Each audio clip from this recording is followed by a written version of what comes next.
blaugrana, a l'ombra del palau, per Ramon Serra.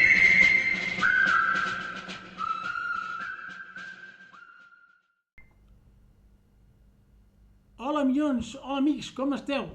Amics del bàsquet blaugrana, una altra vegada amb vosaltres aquí us dono la tabarra per parlar una mica de l'actualitat del nostre estimat club. Com ja he dit altres vegades, doncs això encara estic en període de proves i per tant segur que encara faig alguns errors, no? Però espero anar-ho corregint. Penseu que per un iaio com jo posar-me al dia de les noves tècniques doncs pot ser una mica difícil, oi? En qualsevol cas, doncs els que ja sou habituals, dispenseu-me, però heu d'entendre que haig d'anar repetint tota aquesta cantarella fins que això arribi a una certa normalitat. Mentrestant, doncs es van incorporant nova gent, no? Com tenim el senyor Àlex Amador, un gran barcelonista que pateix molt per les decisions d'en Penyarroia, sobretot en els temps morts. Bé, Àlex, no ets pas tu sol el que pateix per les decisions de l'entrenador Penyarroia. També cal saludar el senyor Josep, que viu entre Barcelona i Tossa, si no vaig errat, i que també és un seguidor. Vaja, això és el que penso.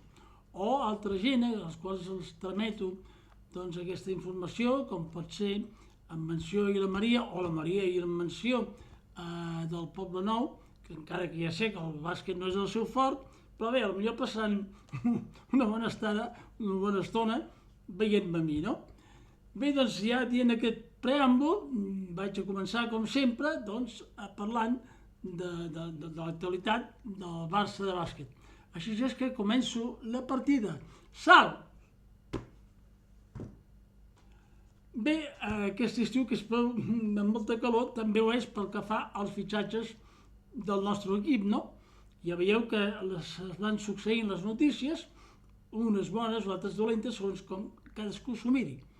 Per exemple, fa uns dies o fa poc hem vist com en Parker, un dels talents més valuosos d'Europa, doncs s'ha anat a l'Estrella Roja. En Parker va demanar marxar perquè no estava d'acord amb moltes coses de l'estaf tècnic i com que tenia una fitxa amb un salari alt, costa al Barça més o menys 2 milions, ha demanat marxar i s'ha anat doncs, sense més ni menys a l'Estrella Roja i el Barça no n'ha demanat cap compensació. Ja sabem que el Barça està fotut de diners, però no es podia esperar una mica? No s'havia de demanar una compensació? No, i és que amb els diners dels altres sempre és molt fàcil actuar, oi? Justament el Barça, la gent es queixa, és que falten diners. Home, amb un pressupost d'uns 30 milions d'euros es poden fer moltes coses, si se saben gastar bé. L'Unicaja té un pressupost d'uns 18 milions, el Manresa em sembla que uns 5. O sigui, en Billy Hernán Gómez, que no fa res, i que l'hem de fotre fora, resulta que cobra més, o gairebé, que el Manresa. Per tant, senyors, posem una mica d'ordre, no?, amb els diners, deixem-los de lamentar tant amb els diners i gastar-los millor. I l'any passat vam cometre l'error de fitxar el Genta de Navarro per 400.000 euros, pagar els drets al Real Madrid, i hem vist com aquest any, a part de lesionar-se, amb en Satoransky de base, el pobre home, doncs, que té 34 anys, ha jugat més de 35 minuts cada partit i l'home ha estat completament desbordat. O sigui que ja l'any passat ja vam començar a fer també les coses malament. Això no vol dir, i no hem de negar, que també la parella de Navarro i Bruno Fernández han fet coses bones, no? El fitxatge d'Exum, el fitxatge de Metu, el mateix Parker, per bé que també s'ha pagat doncs 1 milió per Brizuela, quan aquest jugador acabava el contracte amb l'Unicaja aquell any i podíem haver anat al tanteig, i també 1 milió en part de la joventut, que potser s'havia de pagar, no? Però vull dir-te que hem de fer una mica el balanç de totes les coses. Tot plegat que aquest any doncs, ens trobem lligats de mans i peus.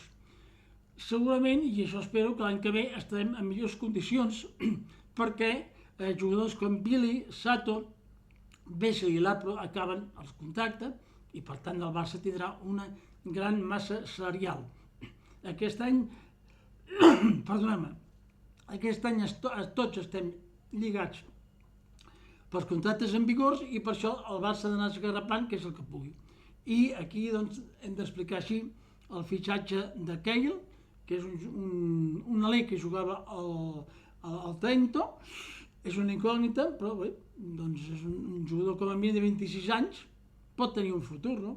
En canvi hem fitxat en Singelia i en Clyburn, segons sembla, que també els dos de la Virtus de Bolònia, que també passa per a unes estretors econòmiques, i hem de tenir en compte que en Singelia ha estat el millor jugador d'Itàlia aquest any, magnífic, però ja té exactament 34 anys, ja les complirà aviat.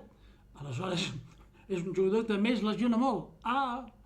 També el cas de Clyburn, que també és un jugador que ja està a les últimes, té 35 anys, i ara, si és que hi ha un acord amb la Virtus, fitxarà pel Barça. Si el Barça ha deixat lliure en Parker, i ara veurem si hem de pagar uns diners per emportar-nos en Clyburn.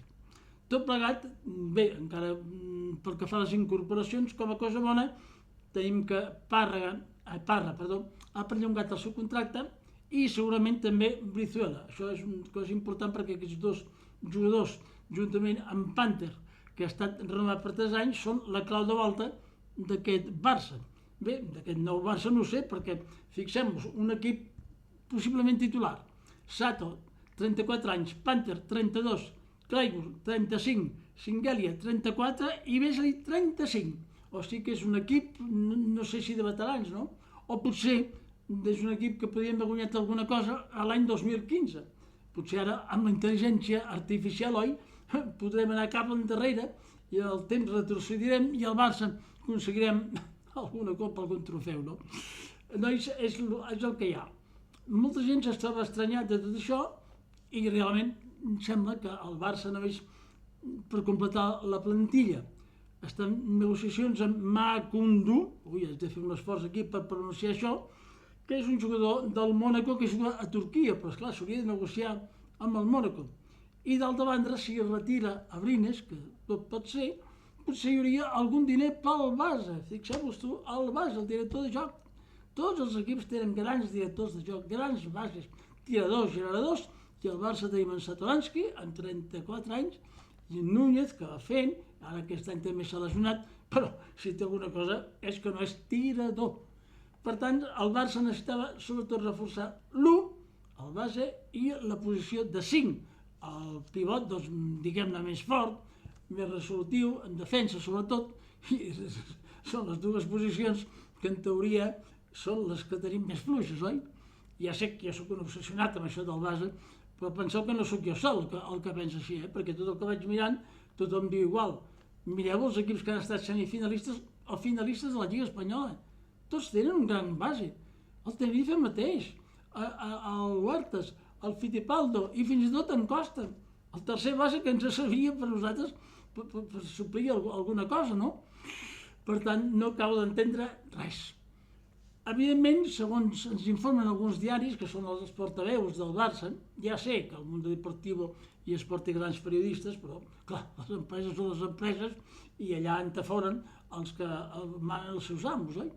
Doncs bé, ens diuen que sobretot doncs, perquè hi ha hagut aquesta entesa amb aquests equips, amb aquests jugadors de la Virtus, perquè doncs, es veu que per la qüestió fiscal, ja sabem que a Catalunya el primer any els estrangers cotitzen, em sembla, un 23%, i el segon no sé si és el 47 o el 48. Però si has cotitzat un país europeu, val per aquell any, no sé què. Total que el Barça vol estalviar-se fins a l'últim cèntim i és possible que sigui per això que han fitxat aquests jugadors. Però home, no costa res de dir alguna cosa, de fer una conferència, d'explicar-nos, però ja els que manen doncs, són els amos i els importa dues taronges als altres. Però els altres som nosaltres i nosaltres doncs direm el que ens passi pels nassos, no deixem de criticar, bo i assenyalant les coses positives, que també hi són, però desgraciadament en el nostre club, com veiem per resultats, abunden les negatives. Ja finalment, per no eixamplar més això, recordem que la Lliga Europea ha recomanat al Barça que a veure si juga al Sant Jordi, perquè ja fa molts anys que es demanen un pavelló com a mínim de 10.000 persones, però el Barça ho ha anat esquivant. Ja sabem que això està sota els tribunals, un soci va impugnar una assemblea que havia dedicat diners per aquest nou palau, fins l'any que ve no es resoldrà. Ja sabem que aquest dia passa any empeny. O sigui que afrontem la nova temporada, que segurament serà de transició, i hem de preocupar sobretot que hi hagi un bon espectacle. però sobretot no perdem mai el sentit crític. Ja se sap que al juny la falç al puny.